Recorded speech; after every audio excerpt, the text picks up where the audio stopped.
اعوذ باللہ من الشیطان الرجیم بسم اللہ الرحمن الرحیم ولا يحسبن الذين يبخلون بما آتاهم الله من فضله هو خيرا لهم، اسی طرح نہ سمجھے وہ لوگ کہ جو بخل کر رہے ہیں اس مال کے ساتھ جو اللہ نے انہیں دیا ہے اپنے فضل میں سے، کہ یہ ان کے لیے خیر ہے۔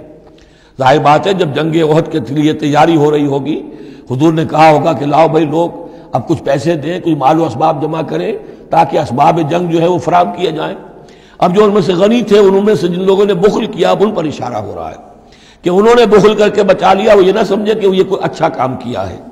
وَلَا يَحْسَبَنَّ الَّذِينَ يَبْخَلُونَ بِمَا آتَاهُمُ اللَّهُ مِنْ فَضْلِهِ، اللہ نے اپنے فضل سے انہیں جو کچھ عطا کیا ہے، اب اس میں بخل سے کام لے رہے ہیں کہ وہ ان کے لیے اچھا ہے۔ بل هو شر لهم، یہ ان کے لیے بہت برا ہے۔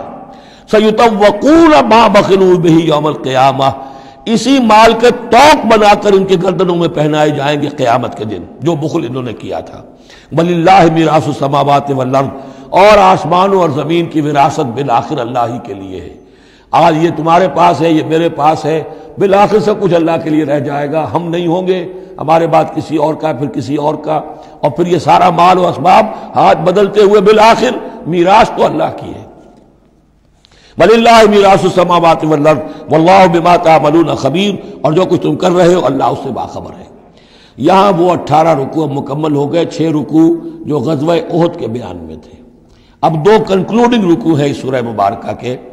لَقَدْ سَمِعَ اللَّهُ قَوْلَ الَّذِينَ قَالُوا إِنَّ اللَّهَ فَقِيرٌ وَنَحْنُ أَغْنِيَاءُ، اللہ نے سن لی ہے بات، قول ان لوگوں کا جو یہ کہتے ہیں کہ اللہ فقیر ہے، ہم غنی ہیں۔ ان میں منافقین بھی شامل ہو سکتے ہیں اور یہودی بھی۔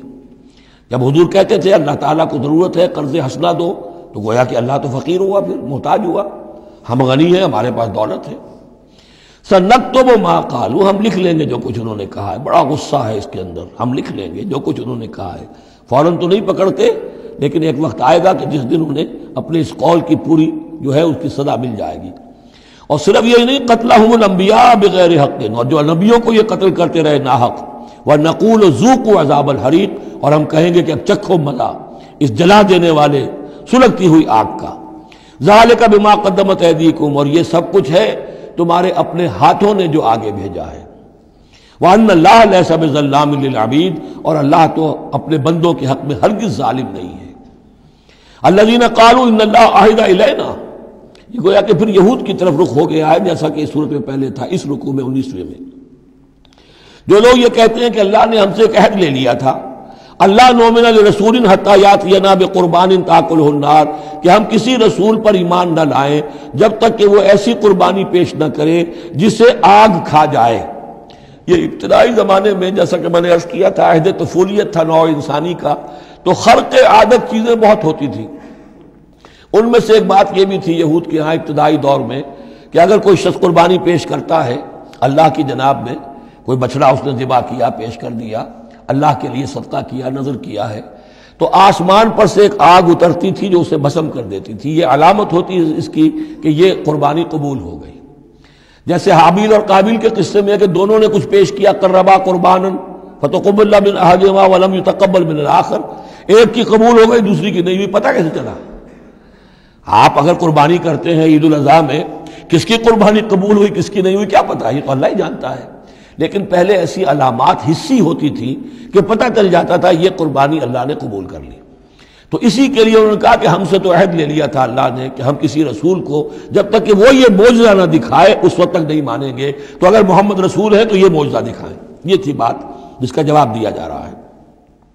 قُلْ قَدْ جَاءَكُمْ رُسُلٌ مِّن قَبْلِي بِالْبَيِّنَاتِ، اے نبی ان سے کہیے تمہارے پاس مجھ سے پہلے بہت سے رسول آئے واضح معجزوں کے ساتھ، وَبِالَّذِي قُلْتُمْ، اور وہ معجزہ بھی انہوں نے دکھایا جو تم کہہ رہے ہو۔ فَلِمَ قَتَلْتُمُوهُمْ، پھر تم نے انہیں کیوں قتل کیا؟ إِن كُنتُمْ صَادِقِينَ، اگر تم سچے ہو۔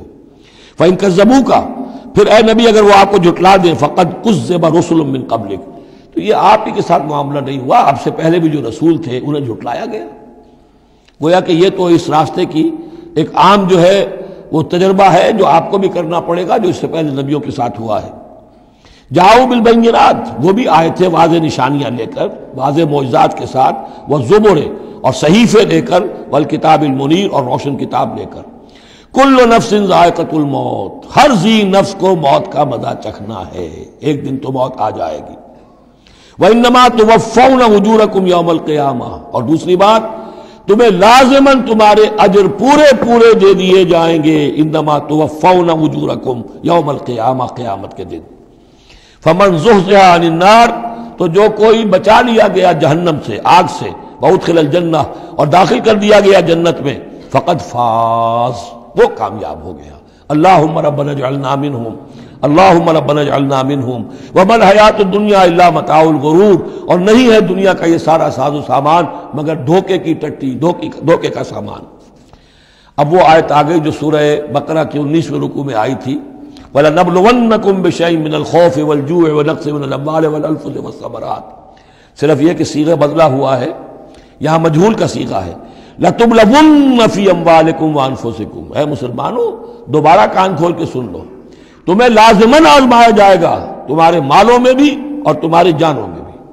وَنَقْصٍ مِّنَ الْأَمْوَالِ وَالْأَنفُسِ وَالثَّمَرَاتِ، یہ آنا ہے، کان کھول کر سن لو۔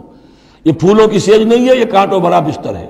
جنت لینی ہے تو یہ نہیں ٹھنڈے ٹھنڈے اور بغیر تکلیفیں اٹھائے تمہیں جنت مل جائے گی۔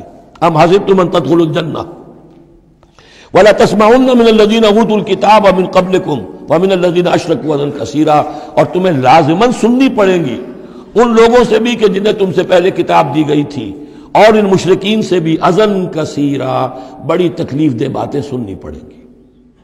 سنو اور صبر کرو، جیسے حضور سے ابتدا میں کہا گیا تھا وَاصْبِرْ عَلَىٰ مَا يَقُولُونَ وَاهْجُرْهُمْ هَجْرًا جَمِيلًا، جو کچھ یہ کہہ رہے ہیں سنیے اور صبر کیجیے۔